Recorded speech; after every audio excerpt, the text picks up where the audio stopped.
quiet and all throughout the day. At the midnight hour, your presence never fades.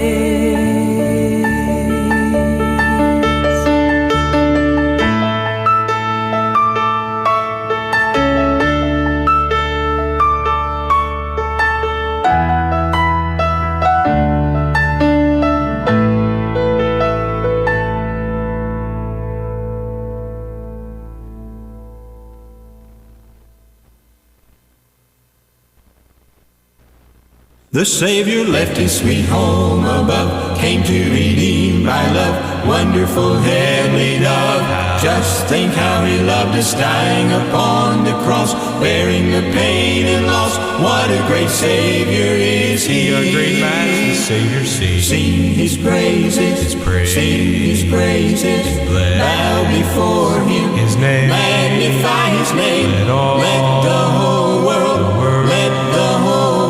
love proclaim forever and forever. Praise him with joy, all you people. Sing his praises, sing his praises, and his great name, his name adore. Crown him, crown him, crown him, crown him, King forever, evermore.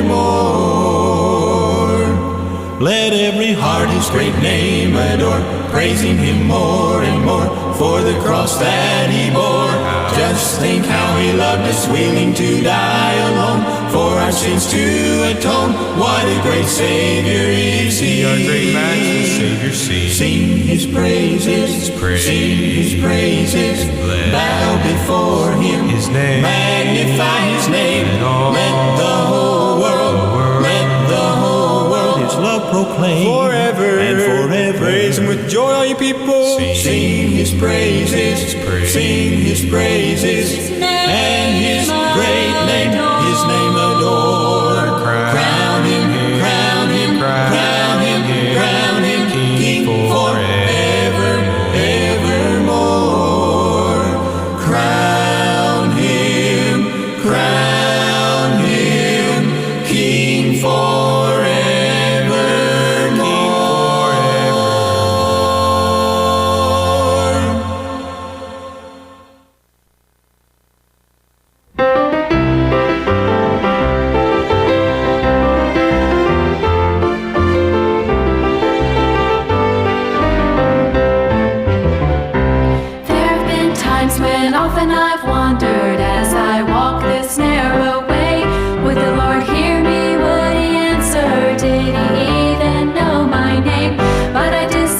The moment I called him, he is always faithful and true. The answer I need is ever awaiting. By his hand he leads me through. He knows my name, and he sees my every need. He picks me up, praise the Lord, he hears my plea. My blessed hope, and the rock on whom I stand. He knows my name and he holds my hand.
welcome back. Normally it doesn't come to me, but today, surprise. Hey, well, everybody needs to put the normal handles with their actual names. See, he's entertained. I'm only in the 1 percentile of height, but the 99% of weight gain.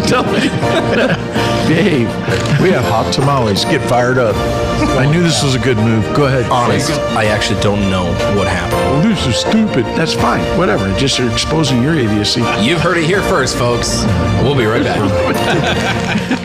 Good evening, everybody, and welcome to another episode of the Brook here at Canaan Radio. I'm in the studio with the three regulars, Pastor Reeves, hey. Brother Peter Ward, hello, Brother JT Crawford, Howdy, howdy. Along with a few guests. We have Mrs. Reeves, and then we have Mrs. Ward, Hello. and then we have Mrs. Crawford, and then we have, we need to scoot over a little bit, I think.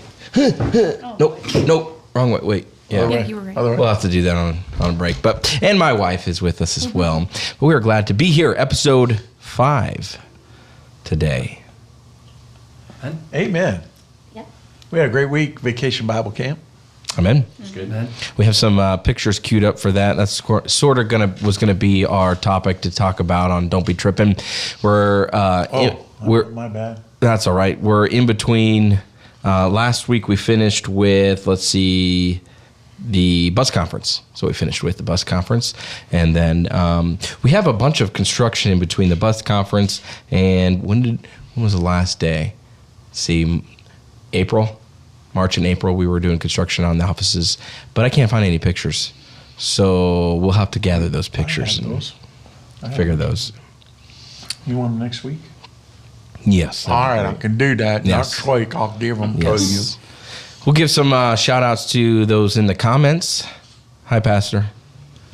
You're the first one. You said hi. Hello. I Let's wanted see. to be the first one because when you're the first one, don't you get something for that? No. Bragging rights. Wait a minute. I didn't get nothing for that? I hate you.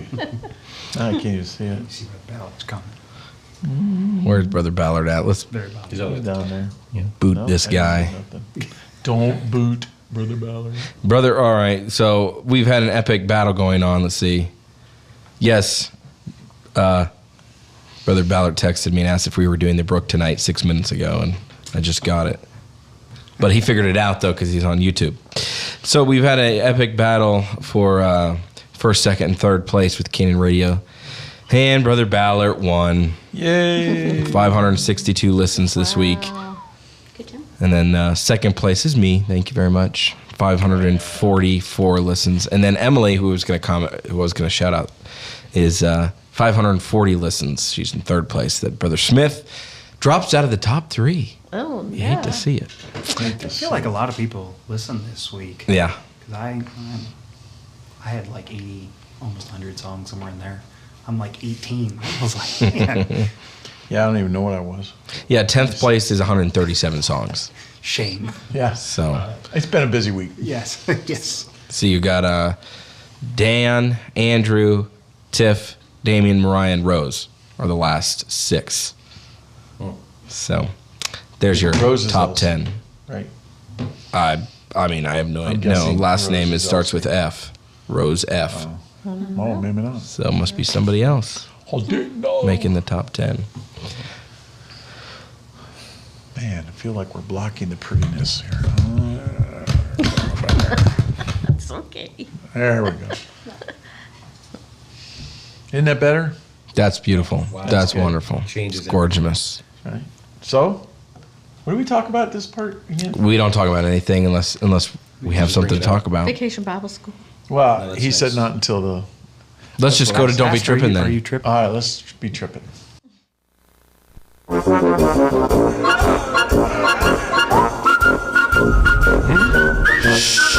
Don't be tripping.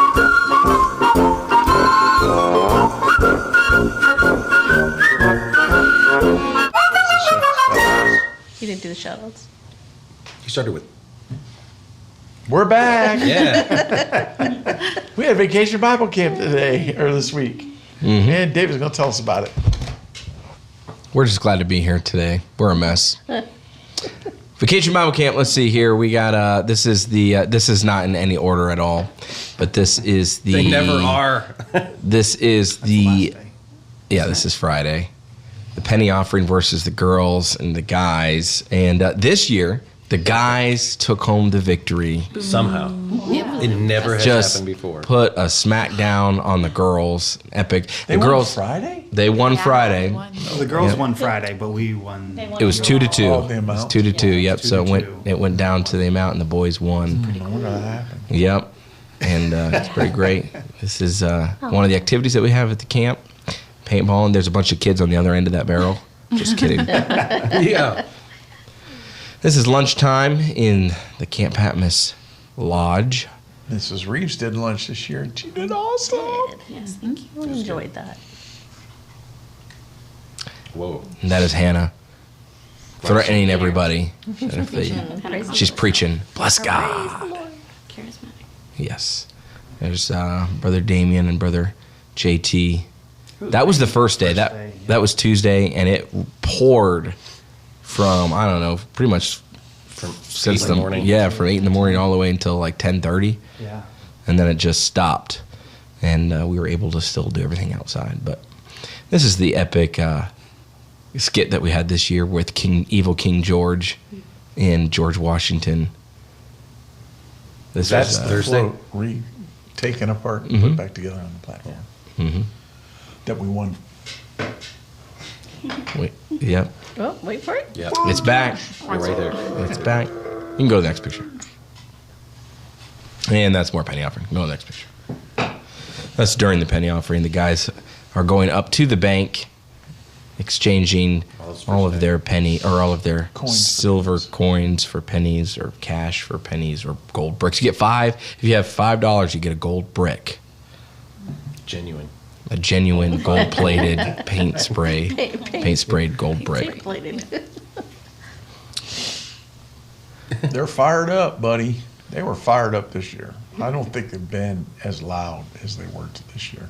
And it was Especially equal on almost Friday. every day It between was. the boys and girls. Yep, Number-wise. boys and- Boys had more the first day. Yeah. We averaged in the 60s. Brother Jeff, he asked how many that we had this week.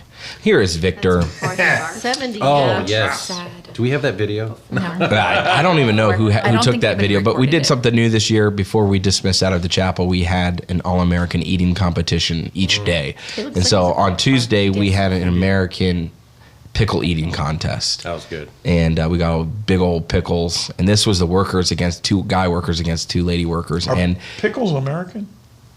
Sure. Victor On Tuesday they were. upchucked. American food. in general. he upchucked the pickle all Did he over really? all over the place. Did he actually throw it? Into the trash can. Did you And actually throw Yes. up, or did you just spit it out? he said it was 50-50. Explosively. I don't know how you It know was what. half and half. Yeah. Because there was so much in his mouth. Maverick did a good job. Was that the same day? Yeah, that was the pickles. Yep. Jesus is up there.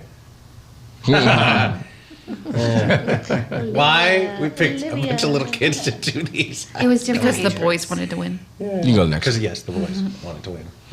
And yet who won? You hate to see it. You couldn't believe the girls couldn't win after they won the majority of We this. only won the donuts. Look at you. Yeah. This We is. went hot dogs. Boys won hot dogs. No. And we only won 1. Yeah, we only won the donuts. These are sandwiches that Mrs. Reeves is carrying.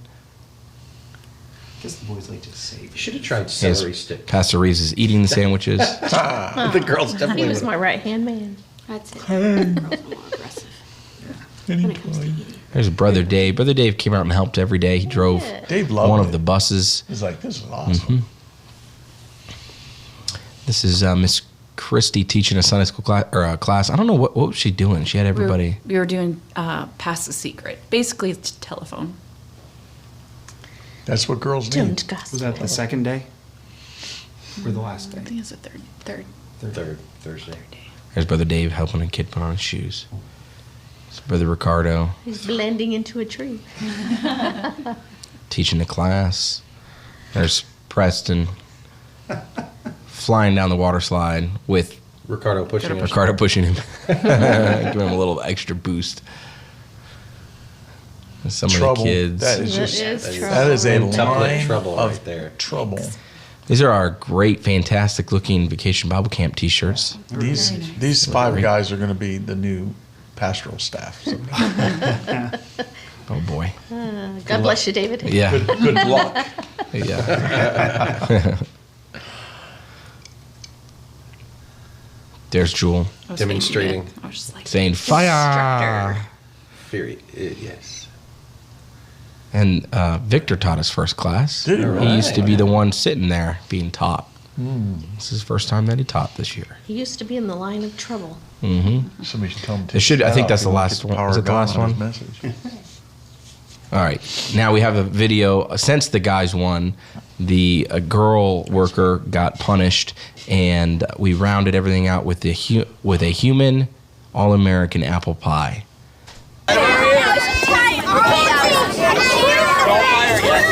Yeah, we she's already got the guys already went down. So we filled up a couple 5-gallon buckets with applesauce. Ready? Back up. And then Back we took up. these squirters. Back up. 5, 4, 3, 2, 1,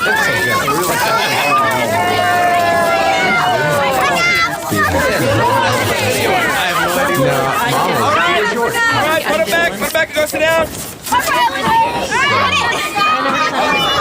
You skip forward a little bit. I think the workers do it next. Get Keep applesauce going, in keep her going, ears keep and going, her keep going. eyes. Oh, she was starting to burn. Right It there. got in her eyes. Oh, and there's Oh, there's Jewel. yeah. Go back. Go back a little further. We just finished. Right. Send Damien. He knows where they are. Ready?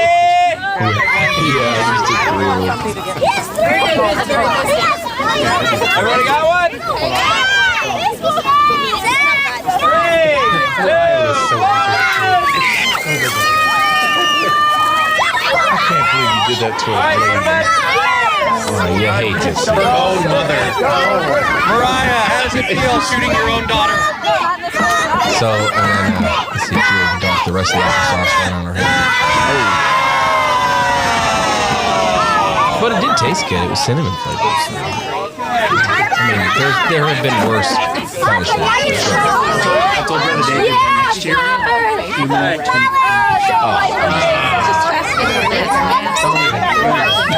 Okay, we're gonna only have the workers All right, do fast this. forward a little bit. Now we covered her in flour. Right there. Oh, back a little bit. There you go. Peter, you got a good shot of this? Yeah. 3, 2, 1.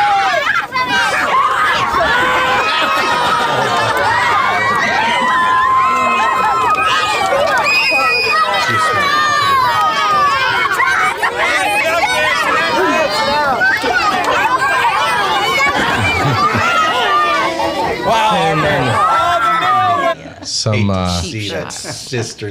some caramel sauce. Are these open?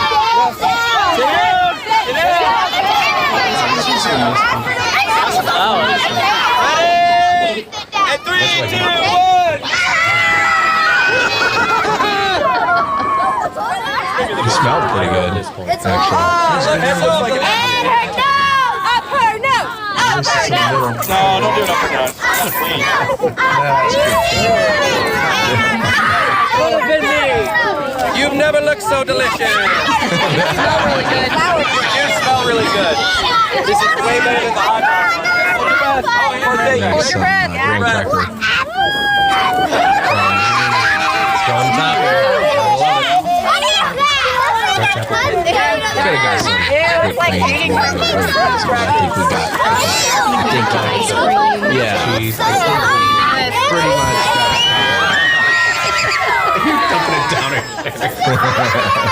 All right, make sure you give it up and give her a hand. She went and jumped in All right, listen. That's great. And that's what happens when the boys win. Ricardo was on the line to get it if the girls won. So I told him I couldn't believe that he didn't fall on the sword for the girls. He could have. He could have volunteered. But I also said, winners are winners, losers are losers. Girls always win, so. Yeah. Has there ever No been sympathy. another year besides this year? As someone that they who have had done a that? pie Yeah. slammed in his face, no sympathy. I don't remember such things. Wow. It was just yesterday. Once a week since we got married. When I was a kid, I remember it always went back and forth. I think the reason that it's been so lopsided really is because we have so many lady workers, and they tend to Not help the boys at all. not help the boys at all. Yeah. But So JT, and all the vacation Bible schools that you've been a part of in the past, what's so different about the camp that we do that you like or don't like? That I like or don't like. Well, what I don't like, no. Yeah, I got a list. There's no Chick-fil-A. I think the gold brick thing, that's pretty fun. Because I think there's plenty of times where people do offering, but I think it adds just a little bit of spice to it to They're go so buy nice the and bricks. big. Yeah. And for the kids, it's like the concept's more real. They can buy a Wait. brick. Buy a whole gold bar. What really think- gets them though is when you take the bricks away. oh yeah. But they don't. Yeah, We 'cause have on, limited supply. on Friday they bought so many bricks that the bank was out, so then they were Yeah. buying bricks out of the other side's bucket, Yes, that's always and the happening. kids just hated seeing But that you have happen. pay double amount or how's that? Well, I just took them out and took them back to the bank. Yeah. Is what we did. So Do you take one out of the boys and the girls to make it even, and then sell the one back to the boys or to the no, so the girls already went. They bought so many bricks that the guys went and they ran out, and so every $5 that they brought up, They we just took bought 'em out. we took a brick back to the Gotcha, bank. Gotcha. Yeah. And then So, I once I mean- had a supply, then Yeah. they could buy more We bricks. you could have done it the other way So where it was. effectively, yes. Did anybody say that's not fair? Yes, they don't A understand. bunch of the girls. Yeah. Shauna was crying in the front row. Was she, Shauna? I took a picture of her. Oh no.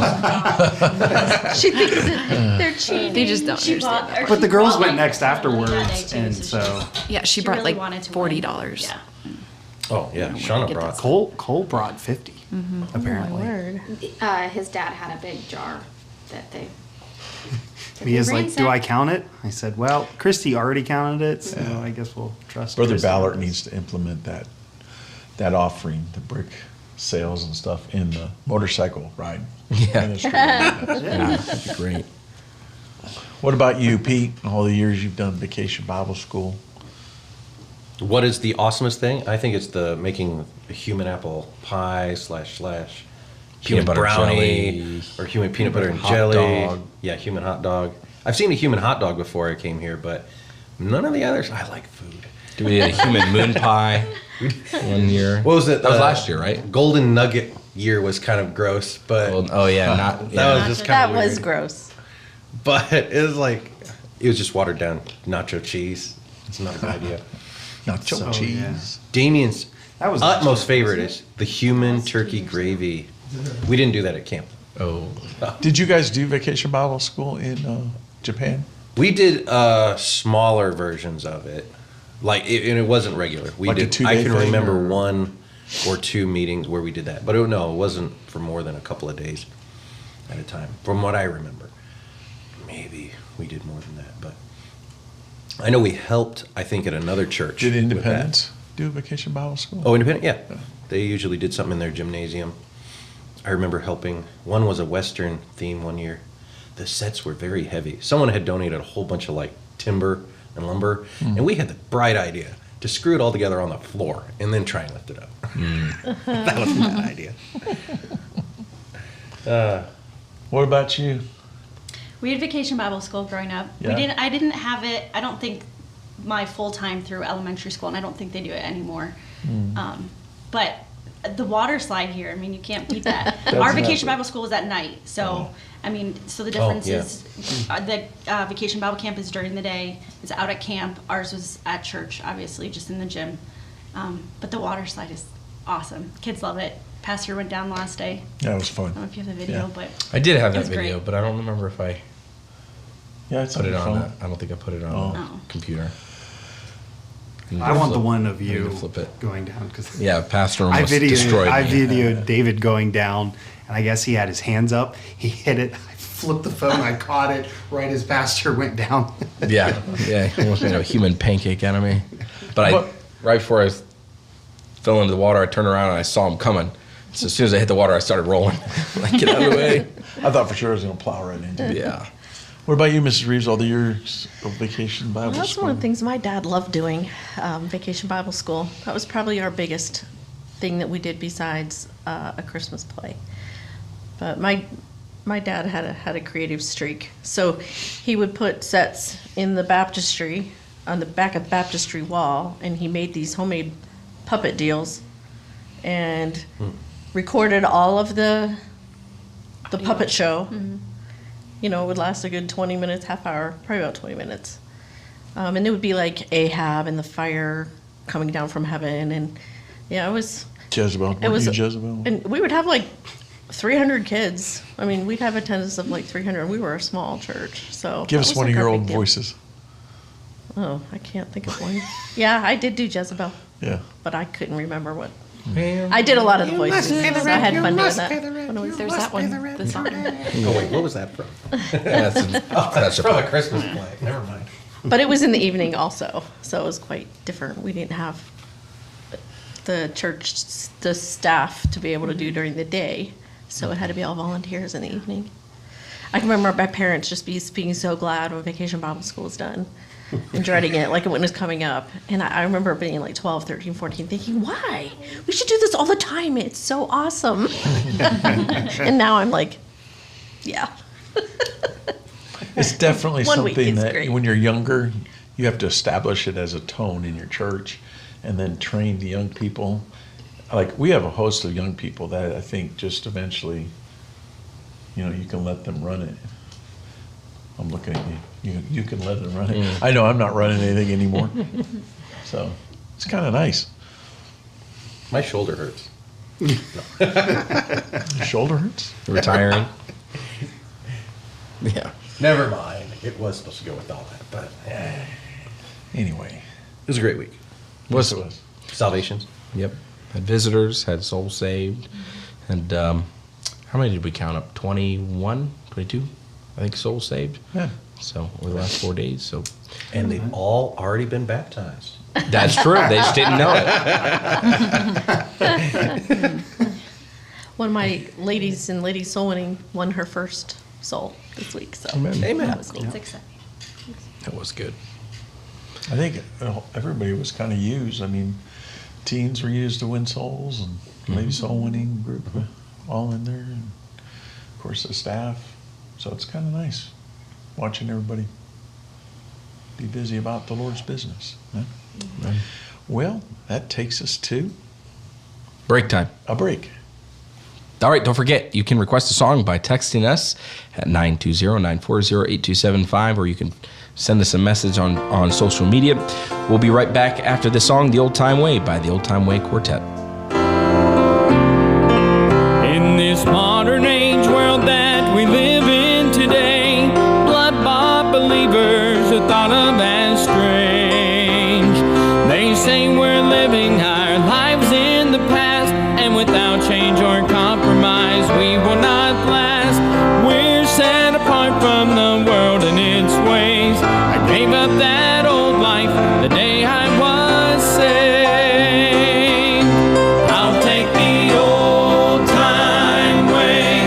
There's not one thing I'd change. I've come this far with Him, and with Him I'll go all the way. I'll not back down and I'll not give in. I've read the last chapter and I know who wins. I'll run the last mile of the race in the old time way. So keep pressing on for the Lord and the right. Though the battle is raging, don't give up the fight.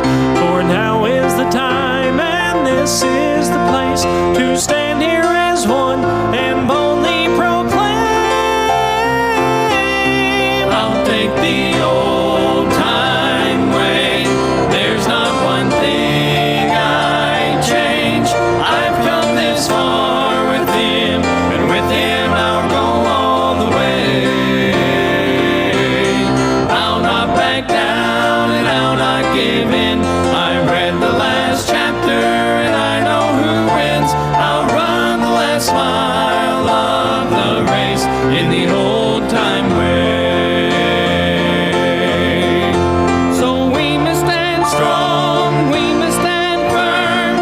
watching and waiting for our Lord's return. I made up my mind until that day, until that day. I'll take the old time way. There's not one thing I change. I've come this far with Him, and with Him I'll go all the way. I'll not back down and I'll not give in. I've read the last chapter and I know who wins. I'll run the last mile of the race in the old time way. I'll run the last mile of the race in the old time way. I'll take the old time way.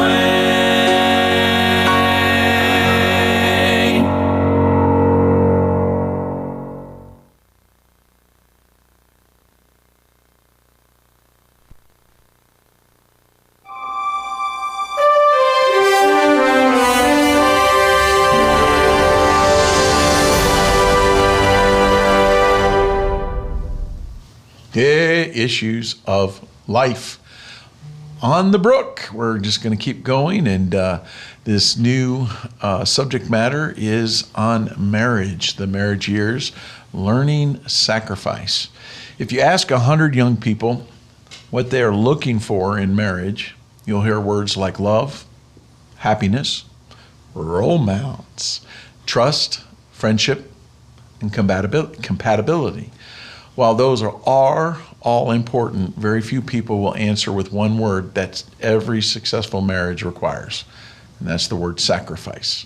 The truth is, every marriage begins with excitement, hope, and dreams, but as the years pass, two imperfect people discover that marriage isn't just about enjoying one another, it's about learning to put someone else ahead of yourself. Our culture tells us that marriage exists to make us happy, but the Bible points us to something much deeper. In Ephesians 5, verse 25, the Bible says, "Husbands, love your wives, even as Christ also loved the church and gave himself for it." Christ's love was sacrificial, and God calls that same kind of love to exist within each marriage. Likewise, Philippians 2, verses 3 through 4, teaches, Let nothing be done through strife or vainglory, but in lowliness of mind, let each esteem each other better than themselves. Look not every man on his own things, but every man also on the things of others. Those verses apply to every relationship, but nowhere are they more needed than in marriage. The strongest marriages are not those with the fewest problems. They are the marriages where husband and wife have learned to die to self, serve one another, and remain committed through every season of life, and keep Christ at the center of their home. Today we're going to talk about the greatest lesson the marriage years can teach us, learning sacrifice. And what we're doing today is we're going to interview my three couples here around the table, and we're going to do it kind of in pecking order. So we're going to start with the youngest marriage first, which is Dave and Courtney. I'll let them tell you how many years they have been married. When you got married, tell us about that. Remember? I do. We've been married just going on 10 years now. Yeah, I'm just kidding. Feels like 10 Just kidding. years. 3 years. We got married in the end of 2022 and going on our 4th year here. So your segment, I just picked you guys for this segment because of, obviously when you're the youngest, as far as at this table, you are closest to the memories of really starting your life together and confronting issues and problems and challenges. And for you guys, it was extra hard with Kirsten being born premature and all those difficulties. But I thought it would be good just to talk about that a little bit, and dying to yourself and handling the hard times together. So every marriage is made up of two sinners living under one roof. Pride often destroys that marriage. So in the hopes of passing on to any other couples listening, why don't you share with us some of maybe even your struggles before Kirsten, maybe the struggles with Kirsten, and just share something that where you each had to sacrifice and die to yourself. I told Court, I said, up to this point in the season, I have felt like I had liberty to talk. From here on out, I have no idea what we're doing, no experience. But I think just talking to Court today before the broadcast, every marriage is different and has different personalities, different character traits in the marriage itself, and different struggles and tendencies. I guess for us, I know we were just talking about some of the things that we struggled with when we first got married. And for me, it's hard just to pick. There were just so many things that were horrible. Just kidding. But I can't pick just one thing that that we went through as a newlywed or newly married couple that I feel like is any bit of helpful information to anybody else. But I know for me, learning, you go into marriage with a preconceived idea of what a relationship is supposed to be. And I remember, coming home when we first got married and we just got settled back here in North Platte. Now, obviously, I've lived here basically my whole life, but a totally different change of scene for Courtney, different life entirely. Obviously, her entire childhood and everything was spent with her parents in one church. And so definitely a little bit of a culture shock, and then different type of church, just different people, different families, so many different things. And I think learning for me, looking back, learning to adjust my expectations of what I expected when I got home. There were a lot of times when I got home where I expected, it's like you think that it's going to be a fairy tale. You get home and your wife's like, "Oh, I love you, good to see you." Not that Court wasn't excited to see me, but there was just a lot more stress on her for her first year than there was for me, because everything operated like normal for me, other than the fact that when I got home, there was now a wife at home. So everything in my eyes was like, hey, 10 times better. Whereas, for her, she had to deal with me. and on top of that, now she had a responsibility of, there was now a home, there now was a house to take care of. There was a husband, yes, but there also was a different ministry and a different pastor. And she's got a different role. Right. She comes on a completely different role where she wasn't in the ministry as far as serving on staff somewhere, but she doesn't just come on staff, but she comes in a pastoral position with you as assistant pastor. So that had to be stressful. That first year, I remember you several times we were frustrated. And I remember you saying, like, why are you so unhappy in a marriage? I don't want to cry about it, but I have tissues. There was nothing, I was not unhappy. I remember you saying, like, are you happy you married me? Almost type of thing. But I remember that first year, it was just, I was very overwhelmed. Just in general, just so many changes at once. And I felt like that first year was tough. And I felt like... there's a lot of changes. And the reason I say just be ready to adjust your expectations, adjust what you expect and adapt, which is true of anything in life.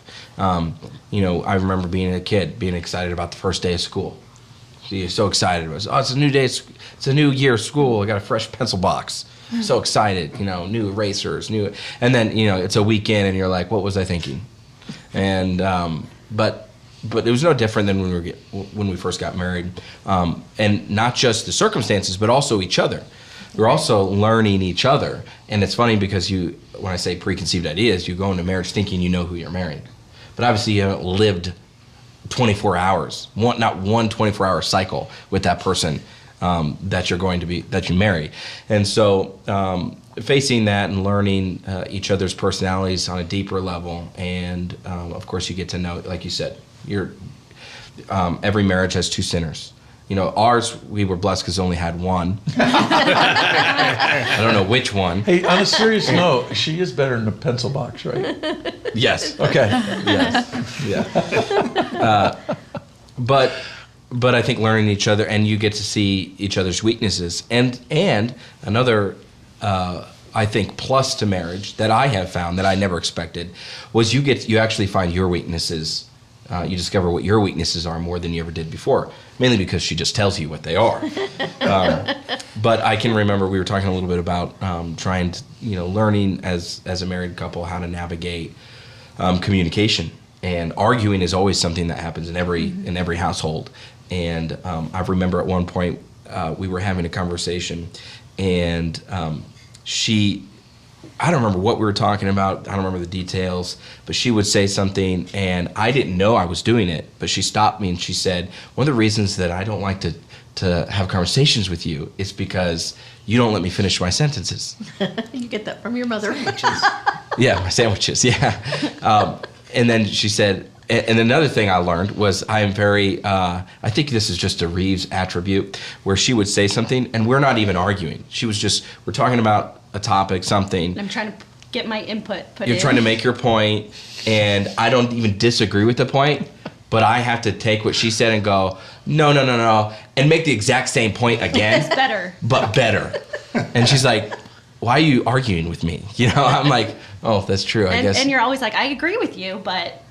And it made her feel like what she was saying wasn't of value. And so after I got done getting mad about what she said, and it makes you a little bit more aware of yourself as you have conversations with other people. And I found out I do that a lot. I do. People are talking, and some of it is perception. You know where they're going, or you think you know where they're going, and so you just jump in the conversation because it's we believe in saving time around here. This is so neat. As I talk on the 2-hour broadcast that we always have. But I discovered that was a weakness that I had, and learning that only by pride cometh contention. And if there's arguing or if there's contention in the relationship, learning to step back and realize that there's pride involved. And the great thing about that is it's only one. It only takes one person to give in and have humility for contention to be eased. And so, learning on my part, learning to listen. To some extent, be still having conversation, but at the same time learning to sit back, be quiet, because you know what I found out? I didn't always know where she was going with the conversation, and so that was important. Go ahead. I was going to say the biggest thing that... That's a good point. Another thing that she said. One of the things that I have always struggled with as far as getting in arguments and confrontation is just shutting down and not speaking. And it's very mean. It's very mean to do that to someone, and that's something I struggle with, of talking through problems and situations even when it's uncomfortable in the marriage, even if I'm upset with you or we're upset at each other, not just shutting down. And to some extent that is helpful sometimes. I mean, if you're both heated and you both, you need separation time to, anger causes cloudiness and confusion. So taking a step away, but coming back to it and finding a resolution or talking about the situation, that's something I've always struggled with. Have you guys struggled with teaching yourself to apologize? Apologies, because sometimes you can argue, and since you're both so on the same page, it's easy to just skip that step.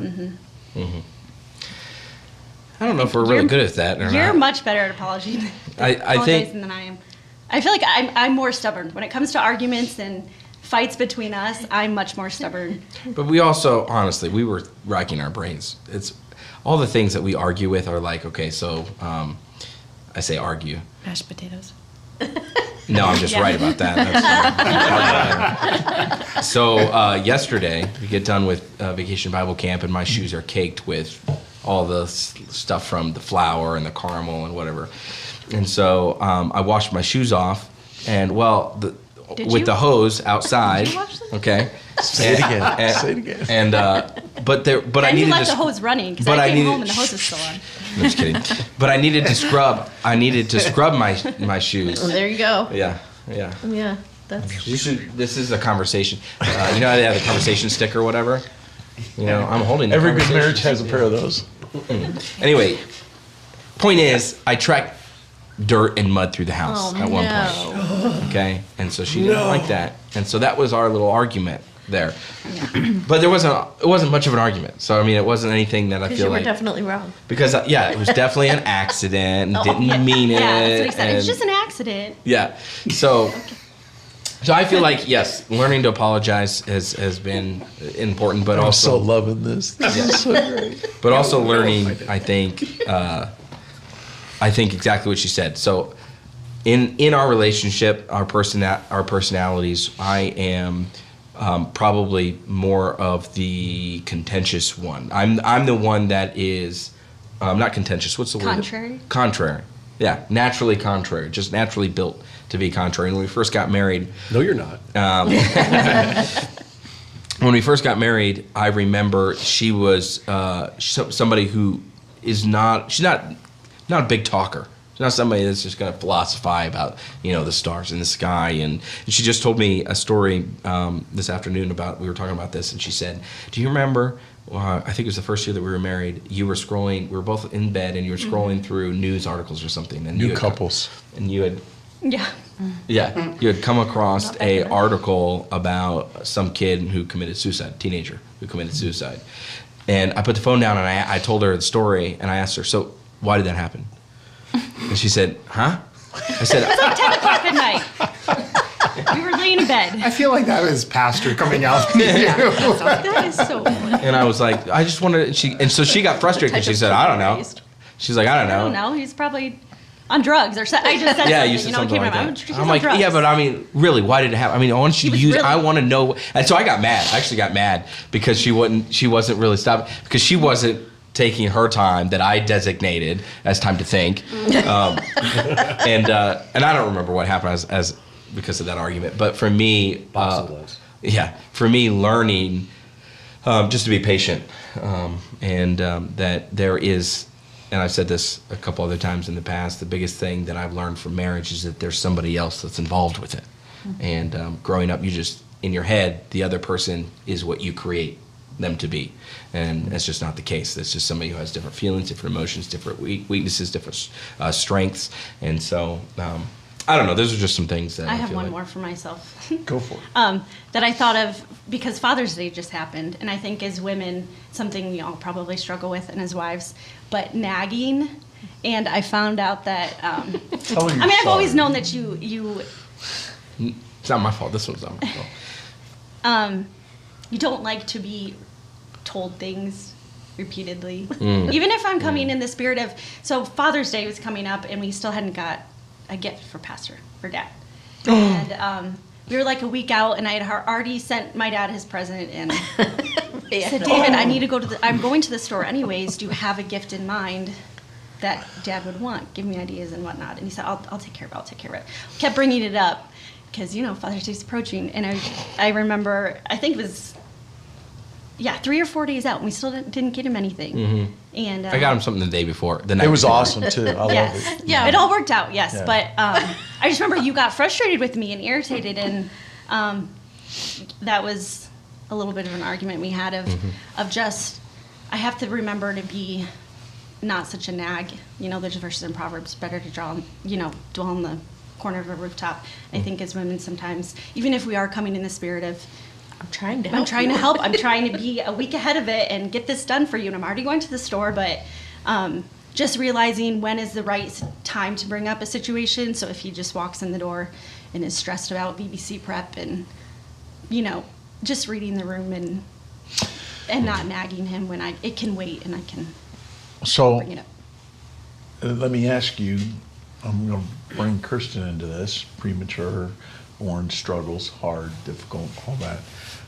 Did you find yourself really struggling in communication during that time, trying to read her, help her? I mean, I'm not trying to air any dirty laundry. I'm just saying your segment is about learning to say, I'm sorry. And even in something so united, I mean, this is both of your daughters, and your daughter, and you both want her best. Mm-hmm. But even because you've never gone through it, you probably look at it differently and had discussions. Did anything that sticks out that you had to work through and learn? Obviously difficult situation. I think the most stressful part is you don't know what's going to happen in the process of things. But with both of us, I feel like my role as wanting to make things as easy as possible for her, I really we didn't get in too many arguments. I think one time we got in an argument, and that was when we got back. It was after, 2 weeks, maybe a week after we had her, and you just got discharged from the hospital, and you were going through all your feels, and she was she was at the apartment that we stayed at, and she was crying, and she cried all day long. Like, she didn't stop crying. And I got her food. I got a Taco Bell. I spent some time with her. And why aren't you feeling bad? Yeah. At the end, it wasn't.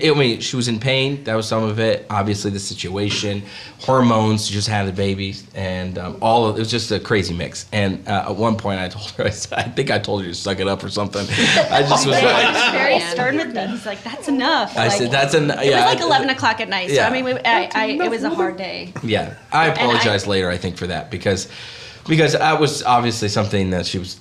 You really can't avoid that. And in the moment, it was what I was trying to say is, listen, it's been all day. I've been patient with you. I understand what you're going through, but at some point you have to stop feeling bad for yourself. Do you still feel that way, or would you do it different now? Would you just be patient and love her and let her?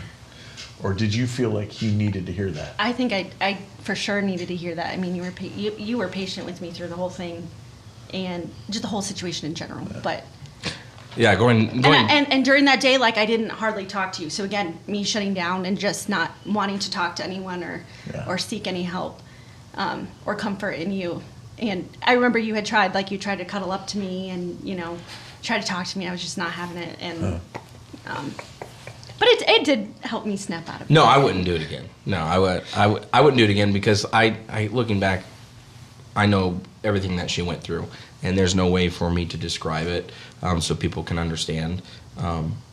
But she deserved a cry day. She can have a cry day, and that'd be okay. So she only had one. She did really good. Yeah, for real. She really did. You both did good, because it's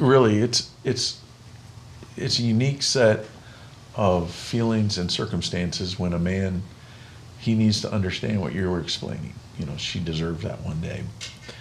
She deserves a husband who'll support her. But at the same time, she also understood you're carrying a weight as well. Mm-hmm. It's just as much scary for you, and you're trying to be the husband and be supportive, but at the same time, you have the same fears that she has. You share those together. So praise the Lord. I'm proud of both of you.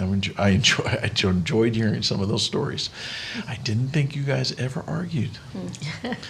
So we're going to go on to JT and M, and I wanted them to speak to us about protecting your marriage from outside influence, leaving and cleaving. And this is a wonderful couple. Of course, both came for college here to our ministry and have not left yet. And not that I want them to, but God has done a great work in their life. I'll let you tell about how long you've been married, and then I will ask you some questions. So actually, David and us, we got married the same year. We were just a little bit earlier in the year, in June. So we actually celebrated our 4-year anniversary Wednesday of, I think it was right after the first episode, because I think our first episode was in May. So anyways, we've been married for just over 4 years. We met here at college. I came out a little bit older, and as I told, I know I told you, but I think I've told other people, I didn't come out here looking for a wife. I wasn't stupid. You had your eyes wide open. I did. And I'm very thankful. I know this is not exactly what this episode is about, but I'm very thankful for the college rules as far as dating and all goes. Wasn't easy, but it helped us do it right. Amen. And it prevented us from even coming close to accidentally doing anything that we shouldn't have done or anything like that.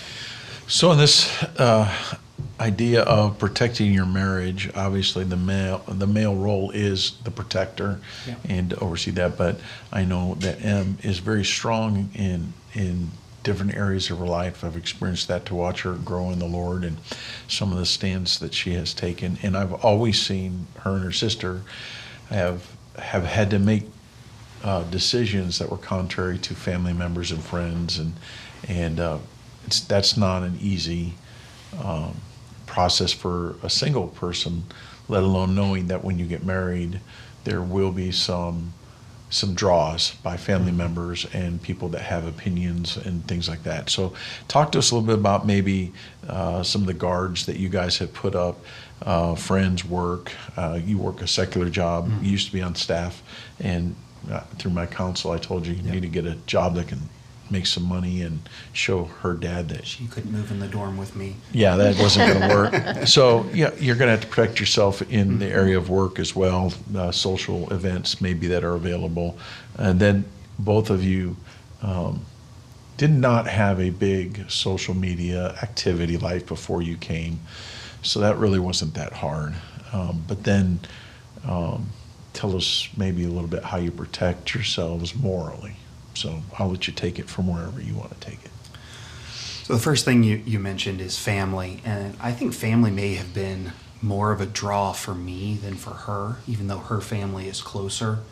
I grew up going to family reunions, and my dad's brother lives pretty close to where I grew up, but he didn't necessarily go to our type of church, but we spent a lot of time together and all. He's also an only child. I'm also an only child. So even though she was the youngest of 10, so her family would be much larger. I just grew up much more in the influence, to the point where even I've looked at, and I've had Dad, I don't think he'll mind me sharing this. I went to my grandmother's vacation Bible school at their New Life, I'm drawing a blank, New Life non-Baptist church, where they had rock music and which explains a lot about your struggle. And looking back, I literally asked Dad a couple years ago. I was like, Dad, what in the world were you thinking, man? Like I get you love your mother and all that, but why would you let me go to there for vacation Bible school?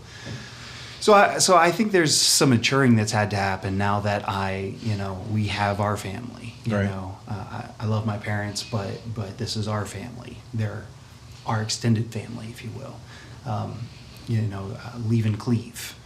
And so I've had to learn, and it's been interesting over the past couple of years because we've had to draw some stronger lines. Family that we love dearly, but they have chosen to go a slightly different direction. And sometimes the rubber can meet the road a little bit, where they're like, hey, why can't we see your daughter more, or whatever the case is. And that really is the answer right there, is because she's our daughter, and God has entrusted her to us. Did that present problems between the two of you? And if so, how did you work through that? Or were you just both on the same page? The few times that it presented problems was just where he just needed reassurance that I was on the same page, because most of the time, family doesn't want to go to the authority.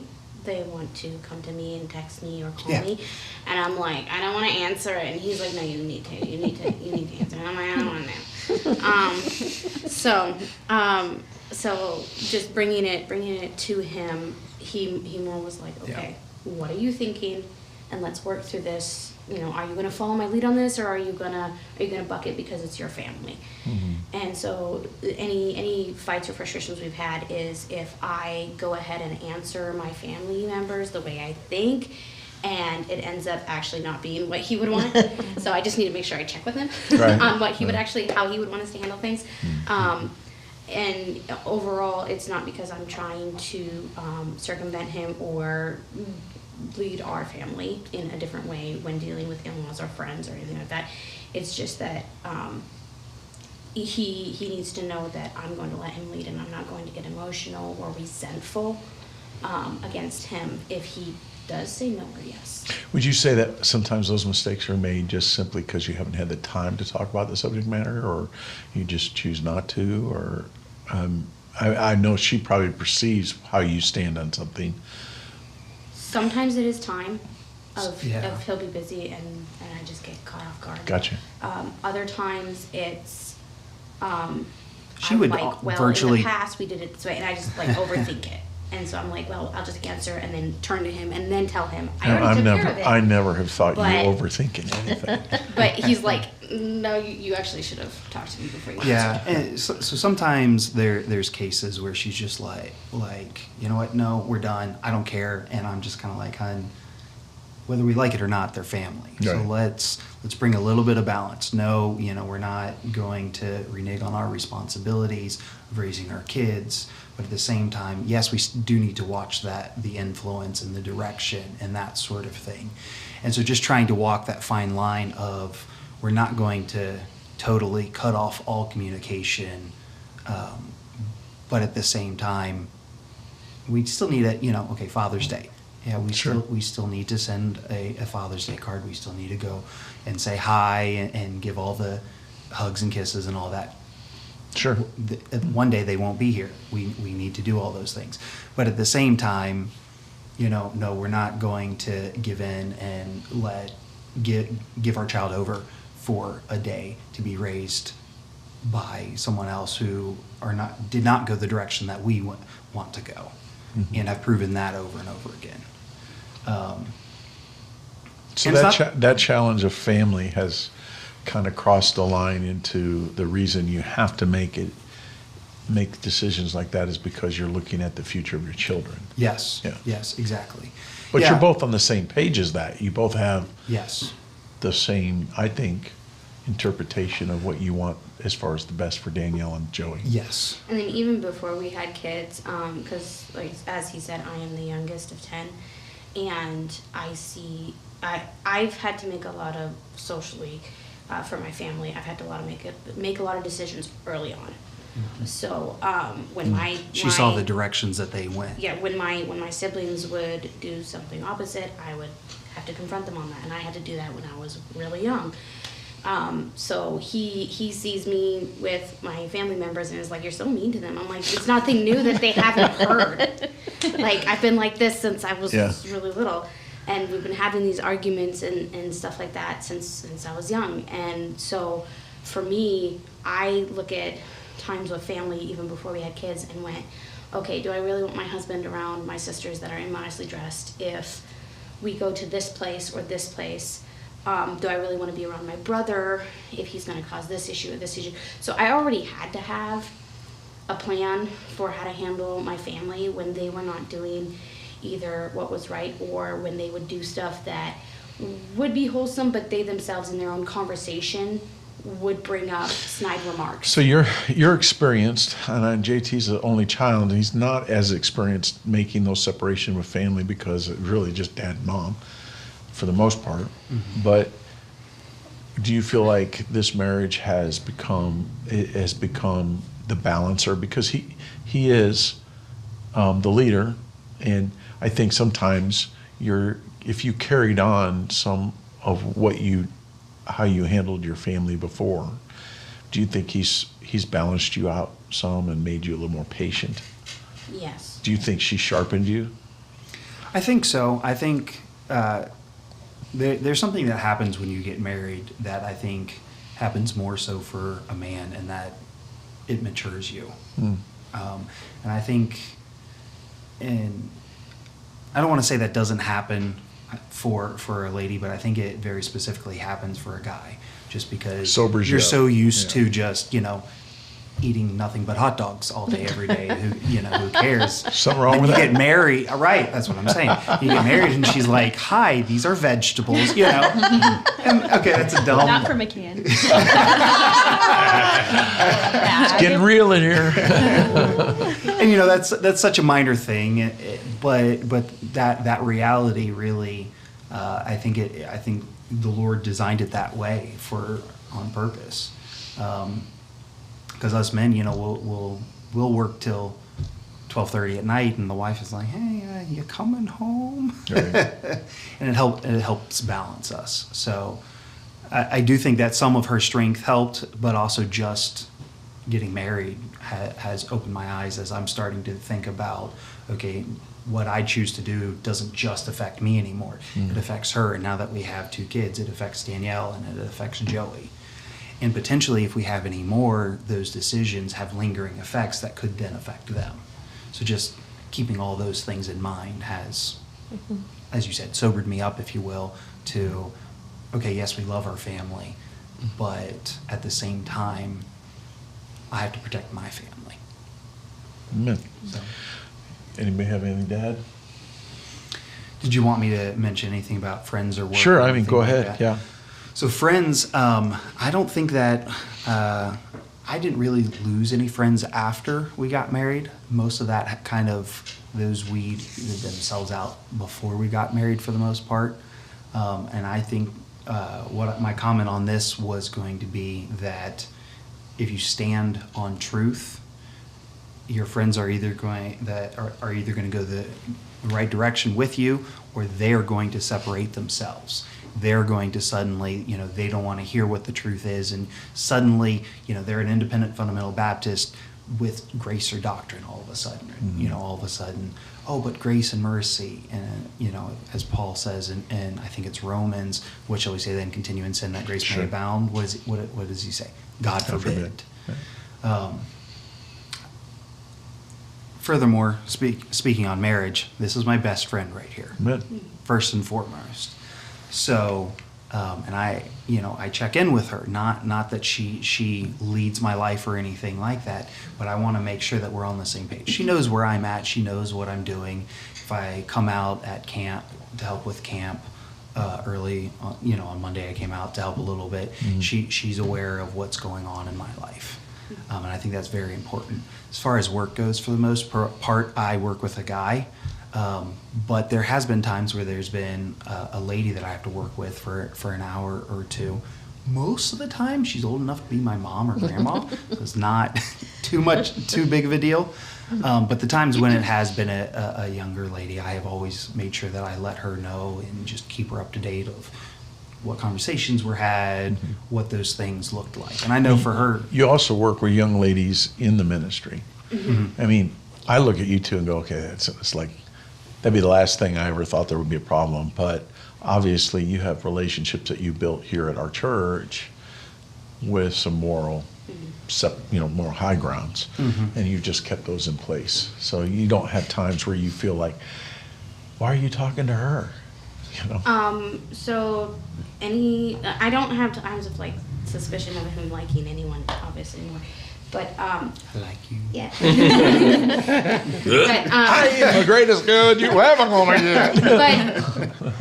But when most of the time when he is speaking to his co-laborers in Christ that happen to be female, his friends, those are the only friends we have. They are in church. Sure. And him and I work in the ministries together. So anytime he's talking to another female, it's 90% of the time it's because it's someone else who works in the ministry, and I'm literally right there. Yeah. And then if I feel like most of our texting has both my wife and the other person. And then if he happens to get a text from one of his lady co-workers or fellow Christians, then he literally will screenshot it and send it to me. That's something I have not asked him to do. It's just practical common sense. That's great. That's good. And then, why are you doing this? Yeah. And then if after he has a long conversation with anyone, we literally go home and he'll ask me, "Hey, what did you think about the conversation I had with this lady?" Don't tell me a secret that I can't share with her. Right. And then, I never make those promises. If somebody says, "Don't tell your wife," I'm like, "Ah." Literally, if I notice that a lady is overly emotional about something or whatever, if I do have a comment about someone he's been talking to, I will let him know. But we talk about the conversations we had with the opposite gender. And that's just no secrets. That's what we've Right. always Yeah. conferred. Even if I if David walks up to me in the parade and is saying hi and videoing live, I just make a kind of comment of, hey, yeah, and David walked up and videoed live and took pictures of Joey, and it's not because it's something that we've trained in ourselves. Just natural. It's just naturally letting yeah. each other Right. know when we interact, and it's not because we're suspicious or because we needed to do all this other stuff. It's just practical common sense of keeping each other in the loop of how we're interacting with other people. It's good. It's good. So I'm going to go on to the next one. Not to say that I enjoyed that just as much as I enjoyed the first one. This is actually good.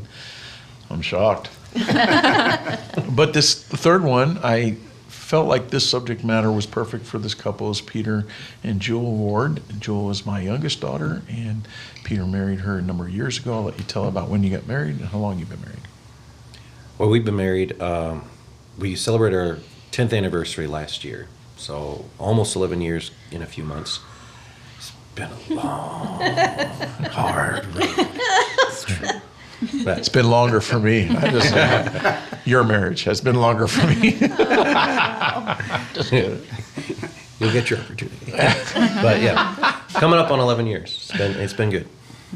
Amen. Okay, so the subject matter is, I thought there's a reason this was good for you guys is because I've observed it uncommonly more in Peter's side. It's kind of interesting because I just have seen him. This is a couple in our church that does more than about anybody I know. And a lot of the stuff is behind the scenes, and they just truck through and they get things done and they do things and they're serving. And I don't know if there's a time where I've asked them to do something they wouldn't do it. So, or they couldn't do it or said made excuses, except when I asked them to feed me at their house, they wouldn't do it. But we only have fish sticks. Yeah. Sorry. I like fish sticks. Anyway, I've seen Pete step up a lot and really be a big help to his wife, who has and always had a huge desire to be active in her dad's ministry in serving the Lord, and God gave her a man who was helping her fulfill that. So, I mean, no doubt sacrifice means serving each other, and that's kind of the subject, working together as one. And so talk to us a little bit about that sacrifice and some of the things you do to make sure that you're caring for each other and helping each other get complete each other's tasks, and how you find fulfillment in that. You want to go first? You go first. No, you go first. Oh, after you. No. Well, I know it's been pretty ongoing, I think pretty consistently through our marriage. But occasionally I'll help out. Like, she's been obviously teaching in the school for the past 5-6 years now. So she is during the school year, always busy with that. She's got to worry about the parents. She's got to worry about each of her kids and their curriculum and make sure that they're progressing and all those other stuff. And she obviously carries that, and she does pretty good to leave that mostly at the school. And doesn't really bring that. But I know that because of that, there's a lot of stuff that happens at home that she just wishes she could get to, that she wishes she could be a lot more like laundry. During the summertime, honestly, I haven't touched a basket of laundry. It's been great. But no, I do help occasionally. Like this past week, we had vacation Bible camp. We were washing clothes every day, and I turned the washer on. Nope. Did you hear that? He didn't see it. David's trying to ignore all this. It's okay. But during the school year especially, I know that sometimes, I can see it, I don't have to, she does, and she sees it, I know she sees it, and she just wishes that she was a little bit more on top, but I'll just throw a load of laundry in and switch the dryer around. I mean, it's the easiest part of it. I mean, and even occasionally, I will bite the bullet and fold. Wow. And it's like, wow. It's like, I'll sit there and take 5 hours to do a basket. It's sacrifice. And she's like, The slowest it takes the slowest. It's like, where does this go? And I was like, I don't know. So, especially the kids stuff. I'm like, why are clothes so little when you're small? I've learned that if you take the stuff just a couple times out of the washer and just put everything in the dryer, whatever shrinks and is ruined, she'll never want you to do laundry. That's what Yeah, I've I've discovered. tried that. It He's just, ruined a few of my black skirts. Again, there's a with reason that I wanted chose to you help, guys but on she this said subject no. matter. So. So, But you don't seem to, you don't react like David is saying. Like me too. I mean, I will help my wife if she asks me. If I've had surgery on my deathbed. I will help. But I would rather just wear 4-week-old dirty underwear than to have to do laundry. So it's just a mindset difference. And I've seen that sacrificial side of you that, you know, it's not like she runs around and praises you all the time for it. It's just, and you're praise hungry. Yeah. It's just, but you do have a spirit of sacrifice. In other words, you could be doing something else, but you genuinely want to help her. Yeah. He's really good about reading if I'm stressed. He comes in the house, looks it's at so me and hard. goes, It's every day. "This just happened last week. Just happened last week." And he looked at me, he's like, "I got the kids. Go take a break. Just go." And you know what she does? She goes and works on something. Like, honey, it's I relaxing, mean. It's her okay? project. It's relaxing. It's a Reeves trait. Yeah. It's a Reeves trait. right. He wouldn't understand Trying to that. help her with that. Did you give her money and say, go to Starbucks? She has a card. Actually, I did send you to get. Didn't I say go get a drink? I don't remember. Not with That your wasn't sister that though. time. Okay. Yeah, not with my sister. Got a card. It's like that's her go-to. It's Bad like I'm gonna Call go Hope. and spend time with Hope. It's like Hope has her own life, and you're probably gonna stress her out too. So, leave her be. But what's something else that I? Oh, there's times where she helps me and does stuff like when I'm really busy with a project or just I'm really late getting home. I've come home and been really annoyed that the grass is mowed, and I'm like, honey, what do you mean? That I'm annoyed? Yeah, mow her- the grass. yeah. all the time. Actually, Anna gets to do it now. So I We won't both let do it him together. mow the grass. the advantage of having an older child, it's coming. The thing for me But- is it's nice to get out of the house Yeah, she and I actually can have the likes kids the out there. exercise. They can play while I'm mowing. And now that Anna's old enough, we have 2 push mowers. So she gets one one and that's I get self-propelled. the other. And we work together sometimes. And sometimes she hides behind things, hoping I don't see that she's outside. So she doesn't have to mow. My granddaughter. Yeah, I know. Sure, But, get the work. Yeah. I wish you'd help me out sometimes, Jewel. I'm not too far from you. Dude, your Come yard on is my- like this big. Postage stamp. Makes Ricardo do it for him. She'll send Ben Come do over. it. Yeah, Benjamin will do it. Yeah. So Give it's just a him some perfect scissors. picture of what I wrote here about the happiest marriages usually consist of 2 servants. And you guys, there's no doubt you just love serving the Lord, but you also love each other, love helping each other serve the Lord. And that's been very clear. And I think there's an advantage to the children. The children will naturally pick up because you'll raise your kids with the whole atmosphere being, let's help mom, let's help dad, let's do this thing together. So, and all your kids are excited about wanting to be a part of whatever, whether it's pushing a lawnmower or doing something underneath the house. They're digging, you know, they want to be part of that. Explore the cave. That's right.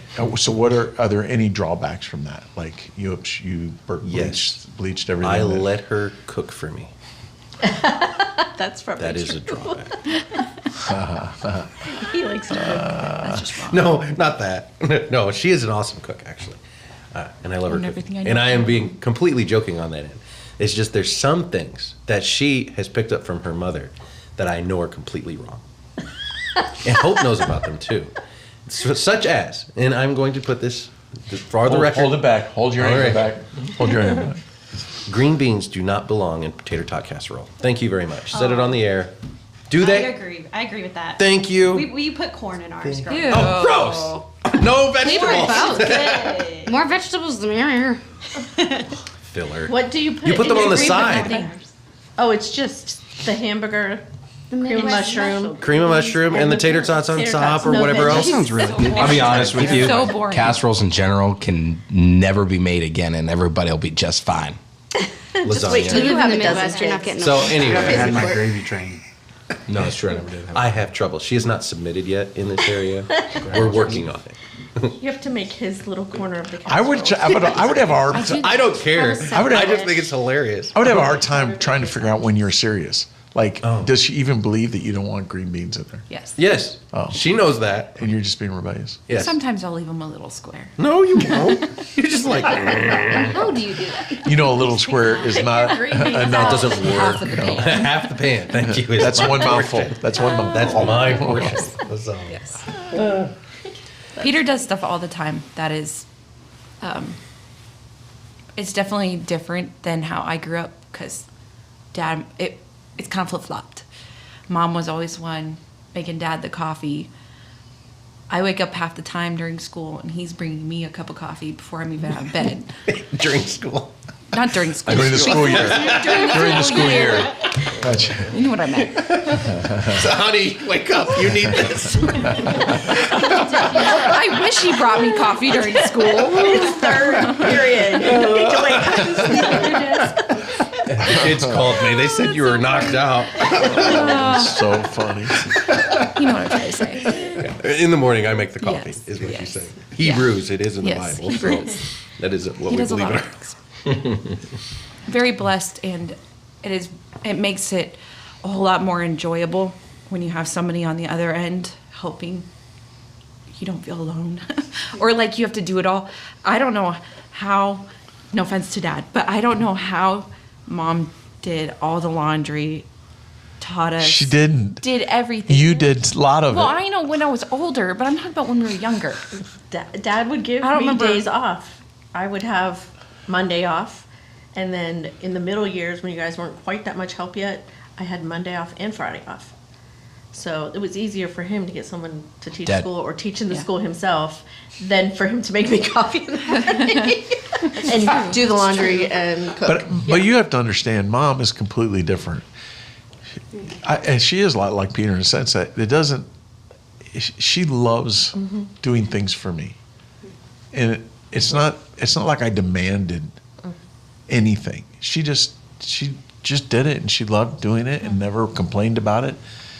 And it was almost like sometimes I had to stop and check. To, you know, are you okay? Yeah, I'm okay. He was my project, so I didn't go to the garage and do any projects.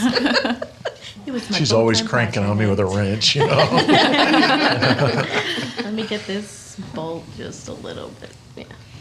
But obviously we had 4 children, and I would say 2 of them are a lot like me, and 2 of them are a lot like Mom in some areas. But then it flips the other way. Half of you are a lot like me in some ways, and so it's kind of neat to watch God bring the spouses in, and they're perfect matches. You know, of course, you're not my kids, but the same thing is you see the strengths and the weaknesses compensated by the other spouse, and you balance each other out.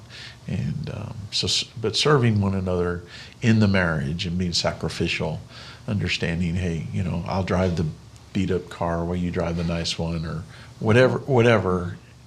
You okay? Whatever. Don't be bitter. Whatever it is, she wants a Durango, or but yeah. So it just working together. It's just an encouragement to watch that sacrifice. What would you say to a couple that was getting ready to get married, and would you give them any advice about how to handle that, to serve each other? Well, I would just say, obviously, like David started out with, until you've lived with someone for 24 hours straight, you really don't know them. Until you lived with them for a year. Until you lived with them for 100 years, you probably don't even really know them. Who are you? So, but just understand there's so much that you're going to find out and discover.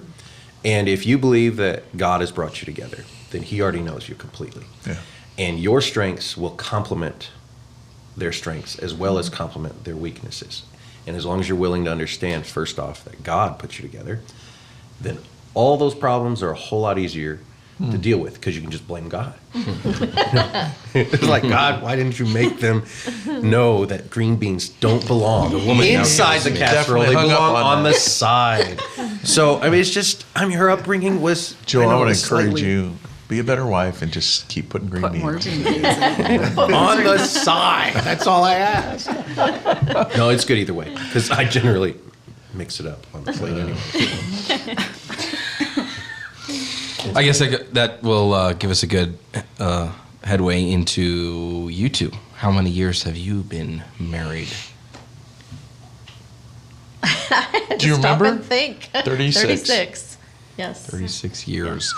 What would you say, having the most experience, of course, at the table, but the secrets that you wish that somebody had told you about marriage, but they didn't?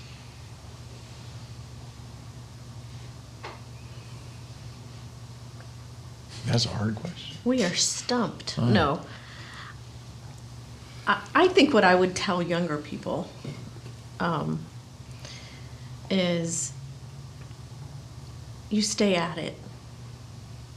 You love each other. You do what Pete did. You remind yourself that God put you together. This is one of the advantages of dating and marrying right. Mm-hmm. If you haven't, you have a whole nother struggle. But I'm just going to talk to those who have done it right. And I think it's absolutely amazing that I can look back over 36 years and see the ups and the downs and the struggles and the learning and the adjusting and the growing in yourself, growing in the Lord, each individually and then together. And just, I think it just gets so much better. It does. I don't feel like it's something that the longer you know them, the more you realize. I feel like this is sometimes how the world portrays it. The longer you know them, the more you know their faults and you know they're never going to change. I don't feel like it's like that. I think there's a special gift to people who, of course, who love the Lord, because you do watch them grow. You literally get to watch them improve. And then you find out the things that you thought were so bad, weaknesses or whatever, the other person, they also have a side that's a strength. And so you can appreciate it. You can look at the side that you might struggle with and be like, but if that wasn't there, they wouldn't have this side that's so strong. And I'm so thankful for. So I think just learning gratitude and learning to lean on each other. And I love the way you frame this as marriage is learning sacrifice. And if you can truly learn to sacrifice for your partner, but not in a way like keeping score. I'm sacrificing and how come I'm the only one sacrificing? That's not the kind of sacrifice. It's the kind of sacrifice that, you give them a cup of coffee and they're happy and you're like, that was fun. Now what are you going to do for me? But you don't feel that on the other end. You just see their, oh man, that's good. Wow, thanks. And that is your reward. For me, I sitting there thinking about it while she was talking, I would have to say that as a man and God giving me a call to be a pastor and to be in the ministry and to be a leader of people, understanding that becomes my life's fulfillment or mission from God, it's easy to put that before anything else. And I wish someone would have said to me, be careful in your responsibility to feel like you have to get done your calling, that you forget your wife is your completer, that she carries a goal that's been given to her even before she met you, and that is to fulfill my needs and my wants. And if that means being a pastor or whatever it is that God called me to be, she wants me to be the best at what I do. And God gave me a good wife who didn't, I felt like I didn't have that when I started, but God gave me a wife who didn't get offended I didn't have it. She just was patient. And so, but I wish I would have learned earlier and when I was younger to bring my wife on board in that part of moving forward. I think sometimes I felt like she was my enemy because she's very, very much the type of person to tell you what she thinks. And I'm very much the type of person not to care what anybody else thinks. And so I'm glad God gave me a wife that was, she's not overbearing. I say she's strong, she's very submissive, but she's not afraid to say what she believes is right. And she's not saying just how she feels. She's saying what she believes is right. And I've learned to really appreciate that and to take that in consideration, incorporate it in our life. I don't know when it got through my head, but I know I have benefited greatly by allowing my wife to complete me, to not make major decisions without talking through them with her. And she doesn't feel like she makes any decisions or corrects my answers, but she does feel listened to. And I feel like when a wife feels listened to, she feels fulfilled. She feels like, hey, I'm fulfilling my role. So through the years, 36 years, I feel like that's something that I wish I could have got started earlier on. And but we figured it out, I think, and things are going good. All right. You want to add anything else? I didn't know if you had another question, so. No? I don't think so. Oh, well, that was easy. You know, who was it that said, you said it was, she's your best friend? That's been us our whole life. I mean, whole married life. It's just been, and I think it's the same with you, with all of you couples. But friendship is important. Mm-hmm. A loyalty to each other that supersedes anyone else in our family, any friends we have. And as you're learning, you are all learning, that friendship supersedes our children. Mm-hmm. Our loyalty to each other has to be first and doesn't go outside. It's like none of you are more friends with me or more loyal to me.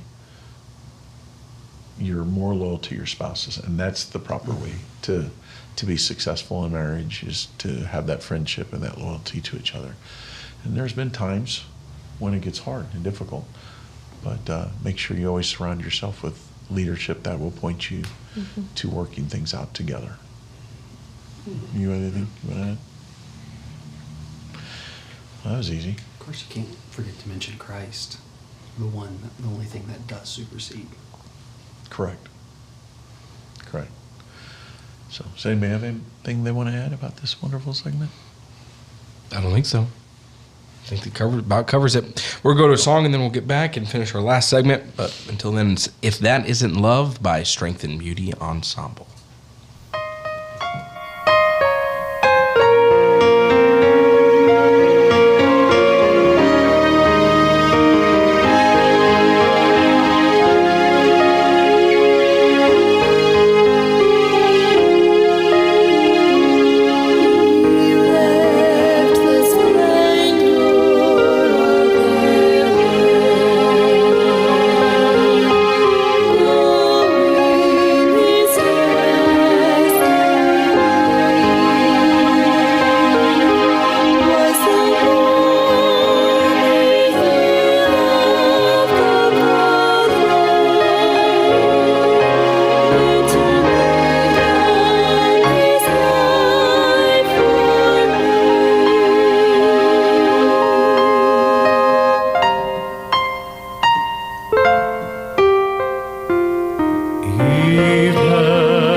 Then he took him to bed.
thinking is absolutely stupid. It's just the dumbest thinking in the world. It was something stupid. Just dumb. Dude, do you even know how stupid you sound? That was just stupid. Just stupid. Just so stupid. I feel like I look at you and go, you're dumber than a $4 bill. It's just stupid. It's basic. Some stupid pastor whose initials are, I don't want to be called stupid. You're drinking dope. Liquid dope. You're dumb as a box of rocks. You fell out of the stupid tree and hit every branch on the way down, crawled back up and did it again. How stupid is that? There should be a label for that. There is. It's called stupid. It may be stupid to you younger guys. Well, that's stupid. It's just stupid. It's just stupid. Don't be stupid. Well, that's stupid. Oh! PTSD. Yeah, both statements are stupid as can be. Just, that doesn't make any sense at all. Are you drinking stupid juice? This is the one time in all the time that we have actually done a program to expose your stupidity. Yeah, don't be stupid.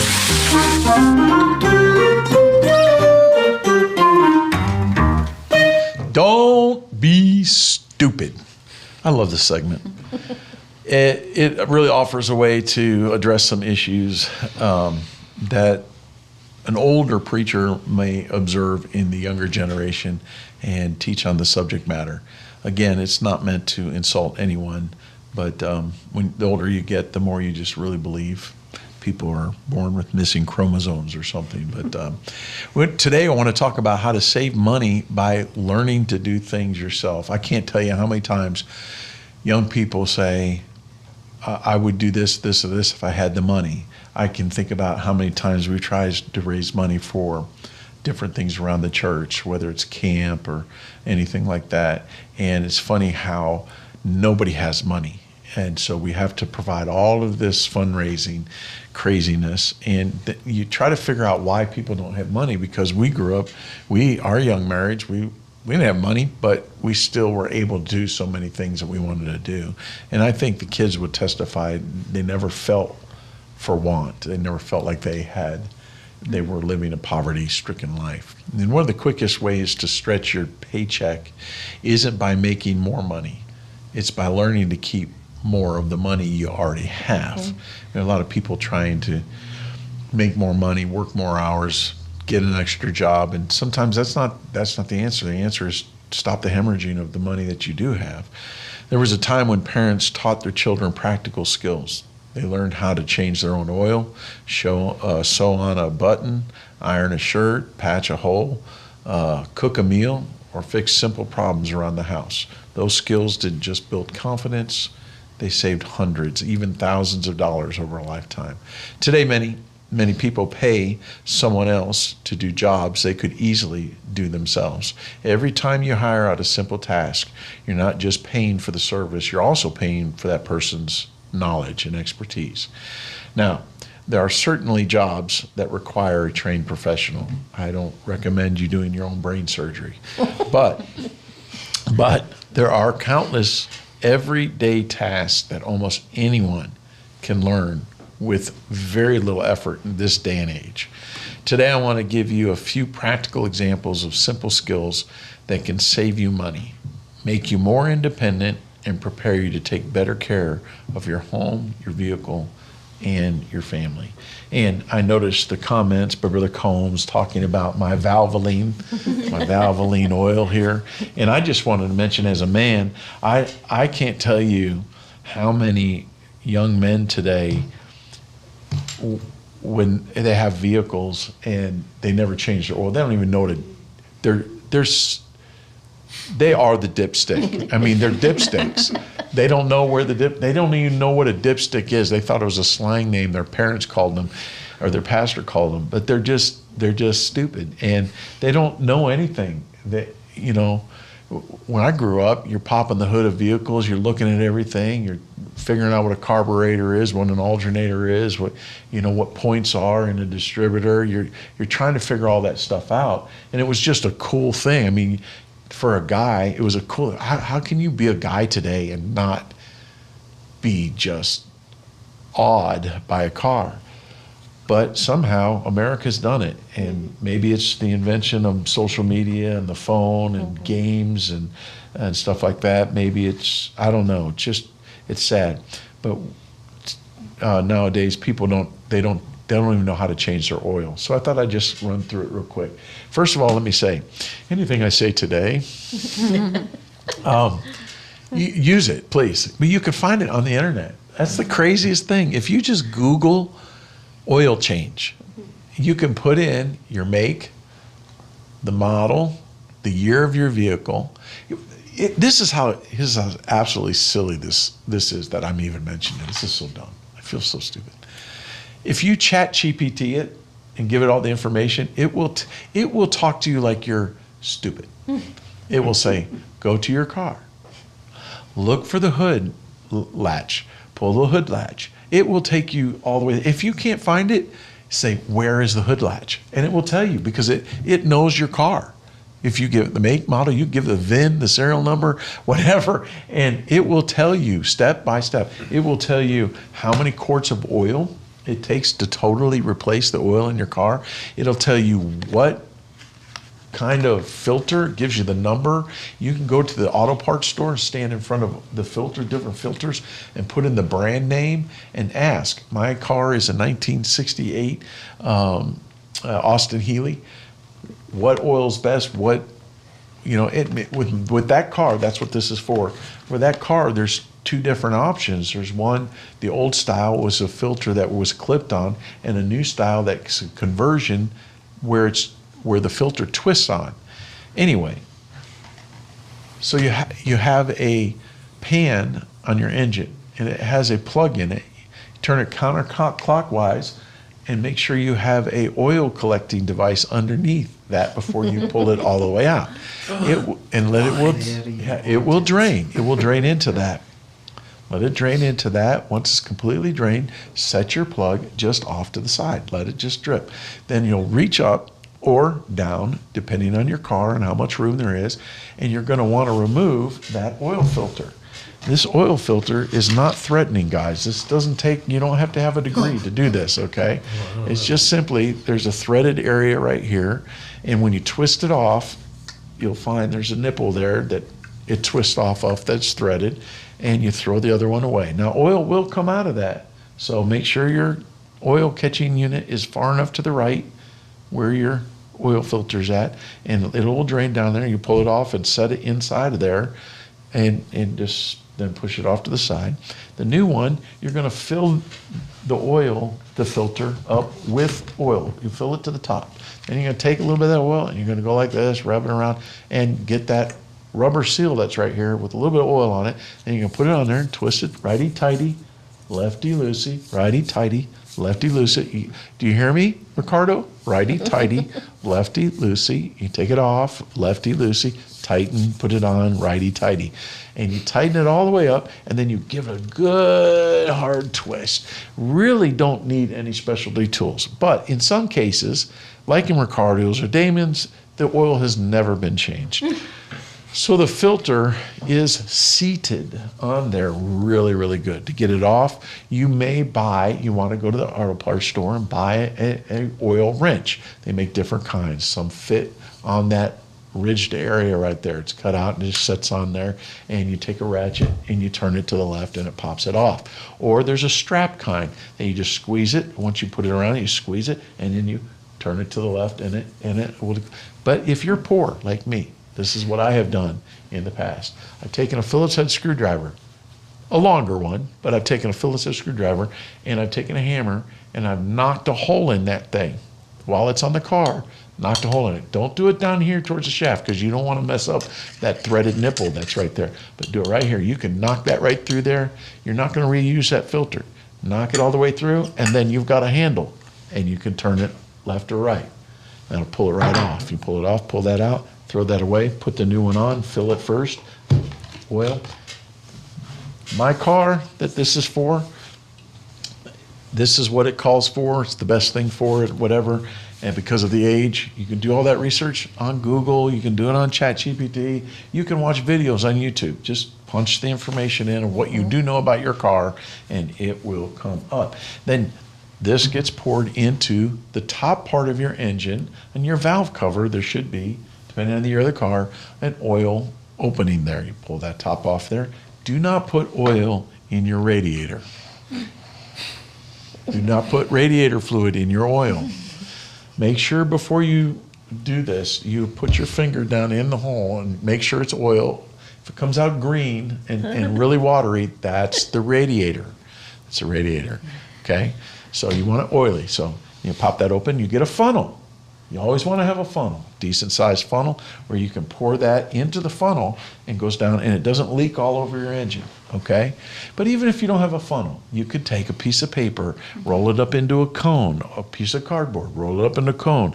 Or if you're really talented, you take this off and you pour it carefully.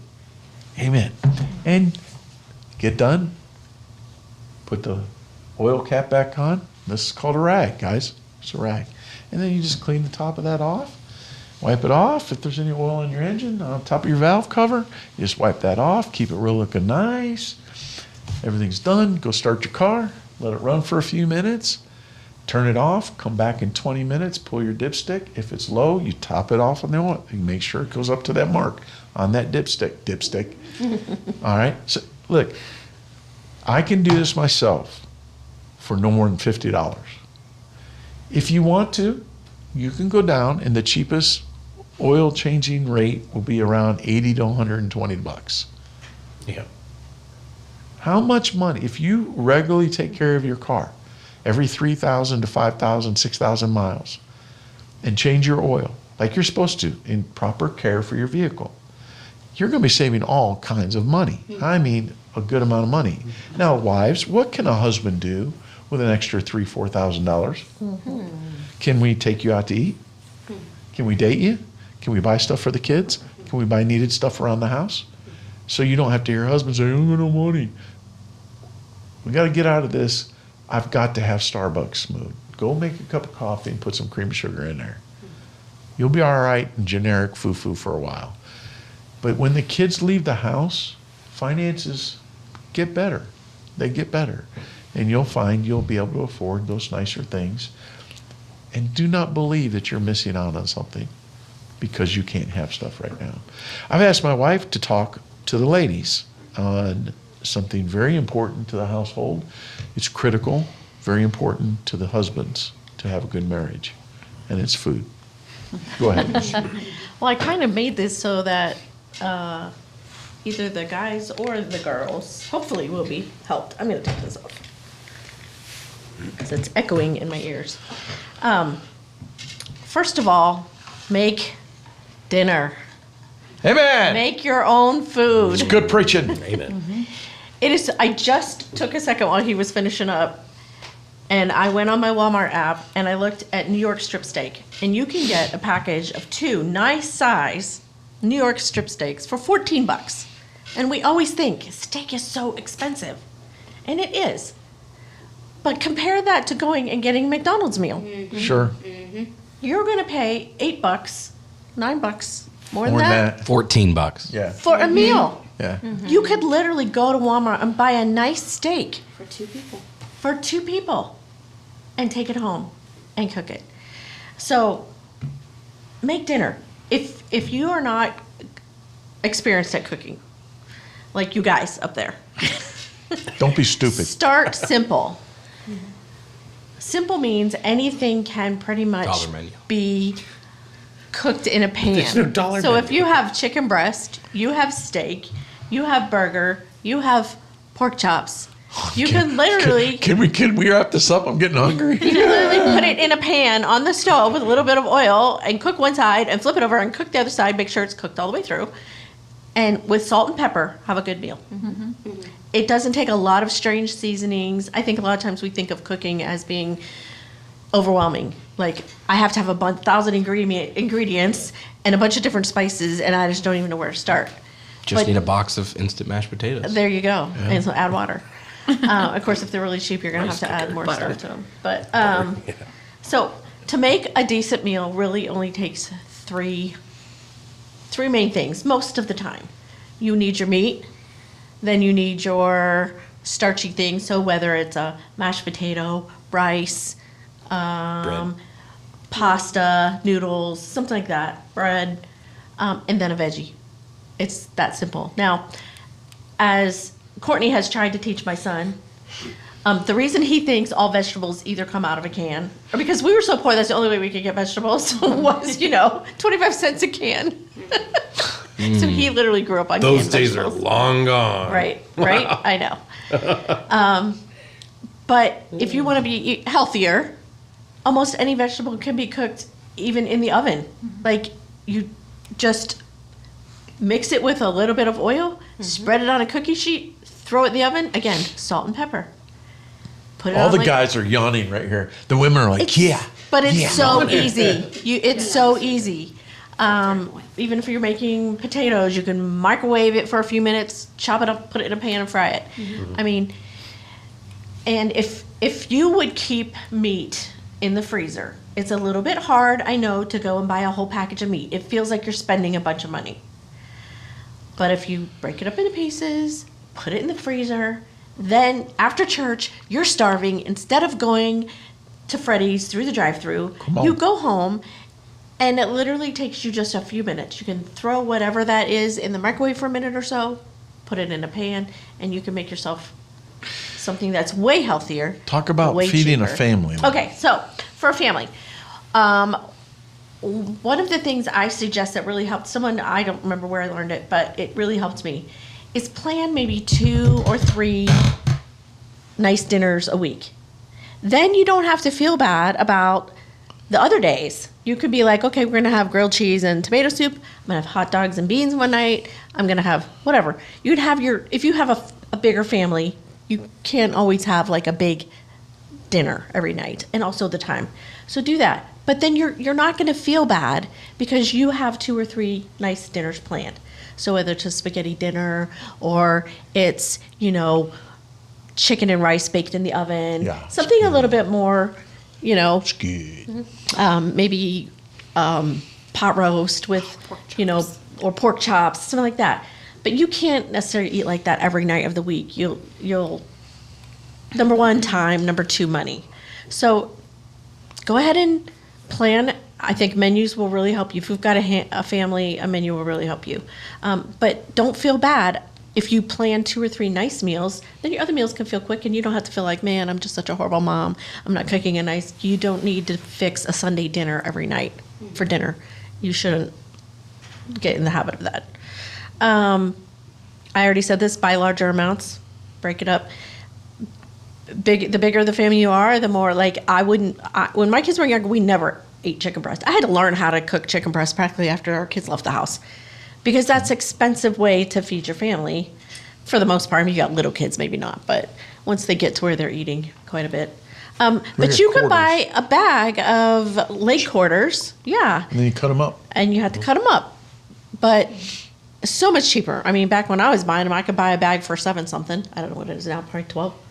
Yeah, it's $10 for a 10-pound bag. $10 for a 10-pound bag. Still, that's cheap when you think of how many. It is. You can probably, even with 6 in your family, have that for 2 or 3 dinners. Yes. So, and that's $10. So, these young families that are working 2 jobs, I mean, mother and father are working, both working, will always use the excuse that we have to go out to eat because we're all tired and we can't work. We can't. There's nobody. It just to cook. takes a little bit But more it's forethought. A little bit of preparation and use the freezer and the refrigerator. The other thing, I'm not a big leftovers guy, but our family's always been whatever was left, we put it in there, and there was leftover night. We had leftover night.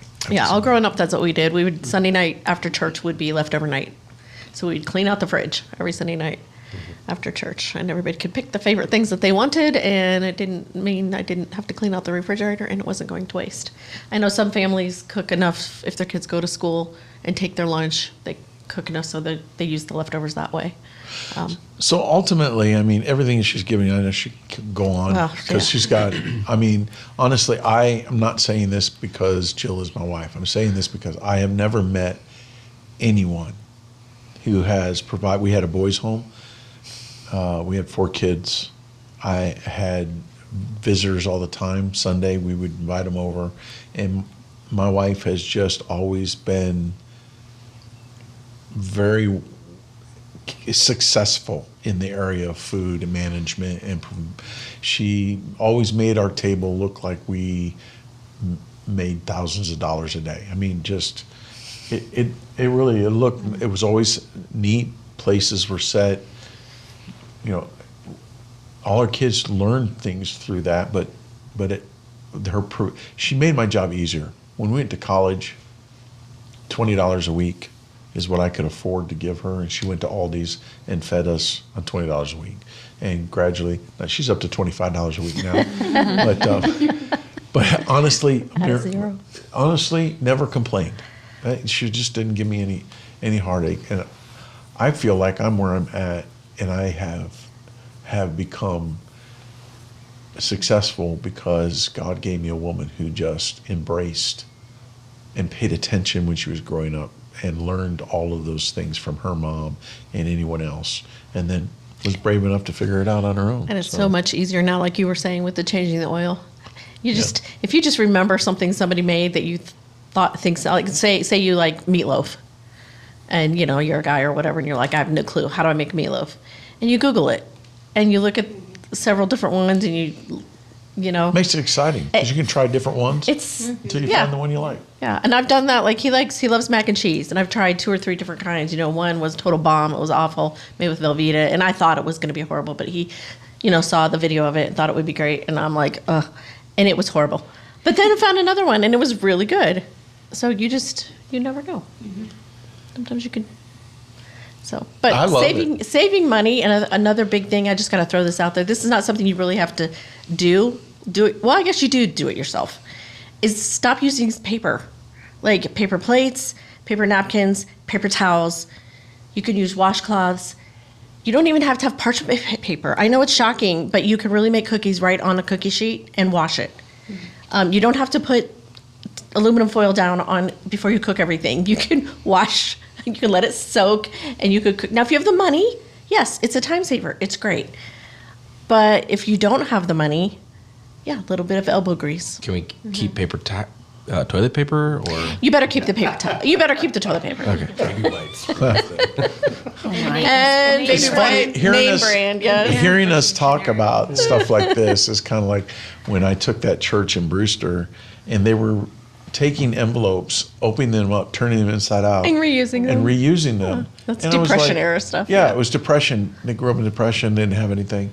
And I was just like shocked. That was the dumbest thing I've ever seen in my life. But so I'm sitting here listening to her going, and we generally have right now this thing where you can actually order complete prepared meals online. Mm-hmm. And so many people are trying that, but and they always advertise it like, oh, it's nothing, it's going to be easy for you, just pop in the oven and everything. But it costs money, and you can make 5 meals for what you pay for the 1 meal.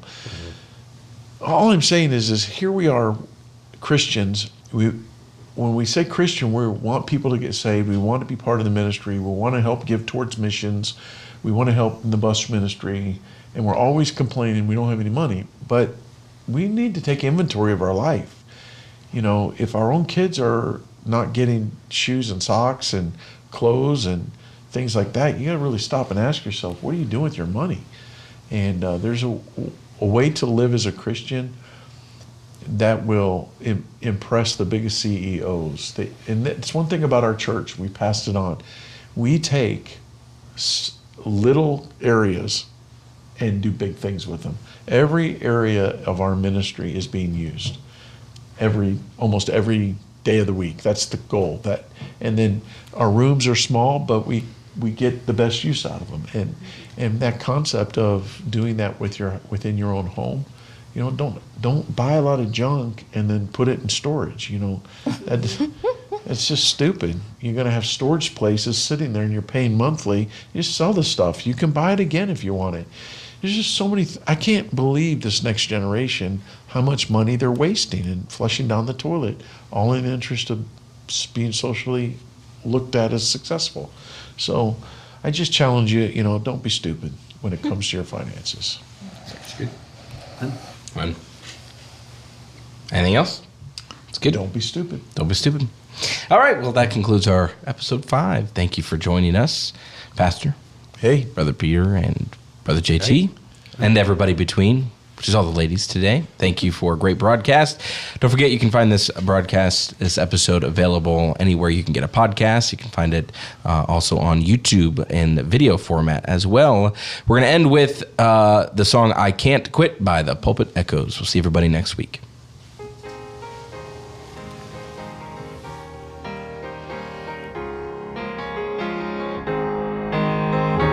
Lord, you deceived me. Oh, Lord, you've done me wrong. I've been out here preaching faithfully. Seems you left me all alone. So I said, I'll not speak or mention your name at all.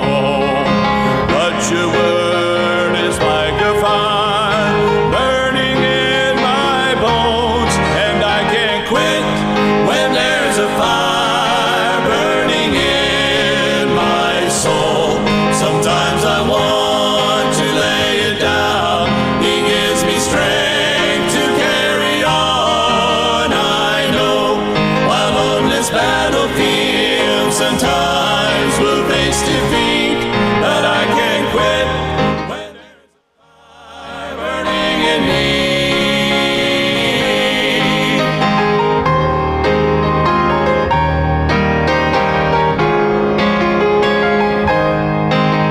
So many are quitting, they're laying down their sword. They grow weary in this battle we are fighting for our Lord.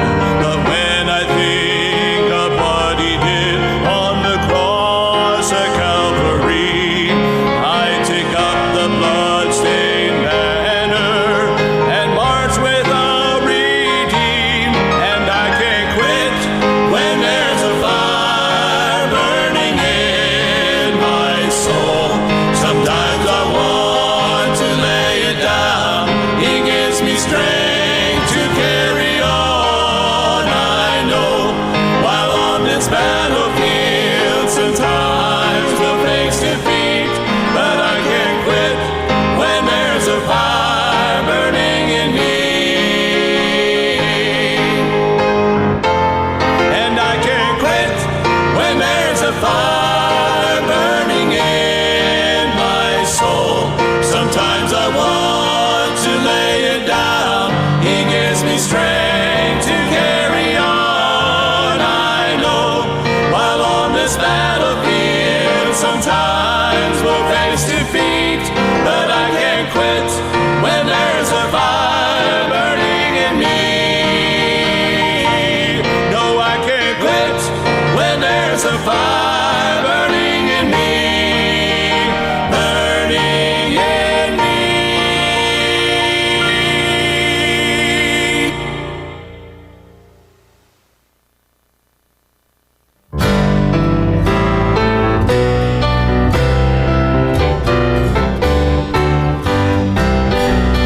Some glad morning when this life is o'er, I'll fly away to a home on God's celestial shore.